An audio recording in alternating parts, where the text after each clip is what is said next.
Today we're going to be tying up an extremely effective and very popular low water salmon fly. It's on a size 14 painted hook, and the fly is called a blue charm. So this is a slimline version of it, so we're not going to do the butt. So we're just going to add on some silver wire. It'll create the rib and it'll also create the tag. Okay.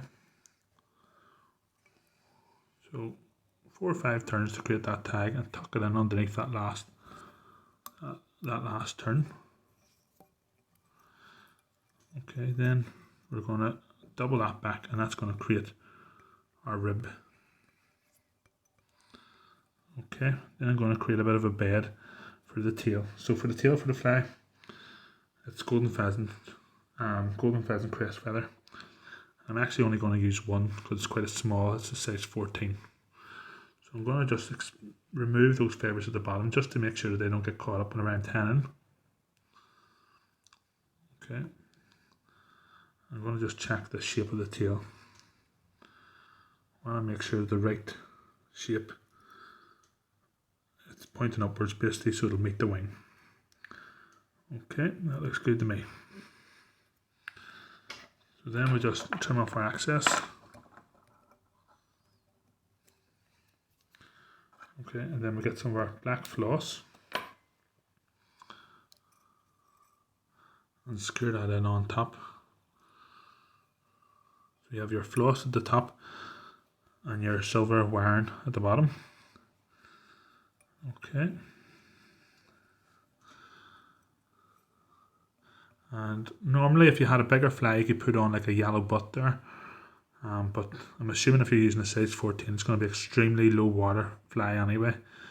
And for the hook it just complicates things, so I'm happy enough to keep the butt off. Okay, a few turns again to secure that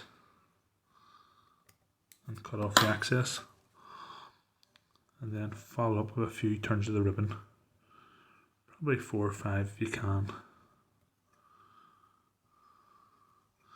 It's another benefit of using a wire. Okay, then we just twist this off. Okay, so the main wing for this, you could use badger. It's entirely up to yourself. It's hard to get badger now, obviously. You have to get it the right way as well. But most people would use grey squirrel, readily available, fairly cheap, and relatively easy to work with as well. So I've just removed my underfur here. Okay, and I want this to just meet the top of that tail, or maybe even a wee bit further. And pinch and loop, so 2 wraps, so 1 to put in, then 1 just to position it. I want to make sure that hair is central on the shank. If it is, then we just add a bit of super glue onto an inch of the thread,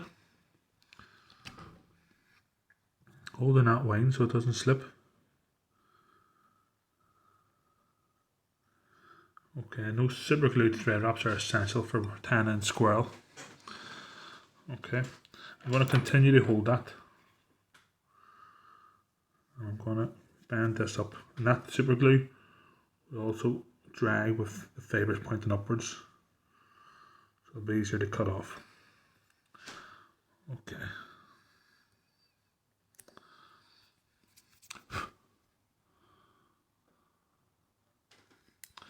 Now then, it has a beard hackle. So the beard hackle for blue charm, where it gets its name I guess, is blue. So I'm going to just put off some hackle fibres off one of the larger feathers from the back of a cape, so you're not wasting any good hackles.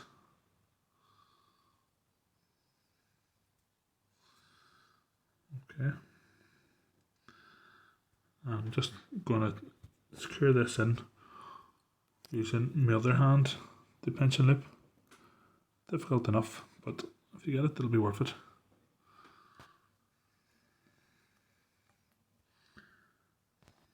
Okay. Again, another small bit of super glue. So the length of those fibres are really only going around the barb area.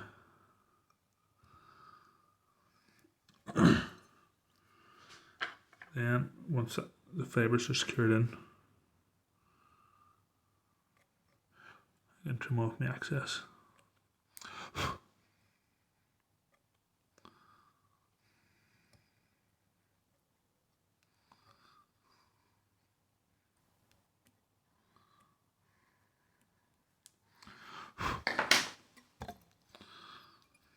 Okay, and then just use your thread to build up that head.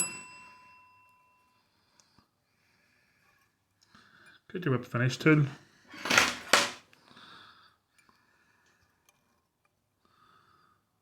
And half a dozen wraps. Secure that in. And that's your blue charm, folks. Fairly simple, fairly easy fly to tie, but one that I think everyone needs to have in their box whenever it comes to low water. It's up there with the likes of the stoat's tail. Hopefully you found that useful. As always, if you did, check out my other videos coming up on screen now. Thanks very much for watching. All the best.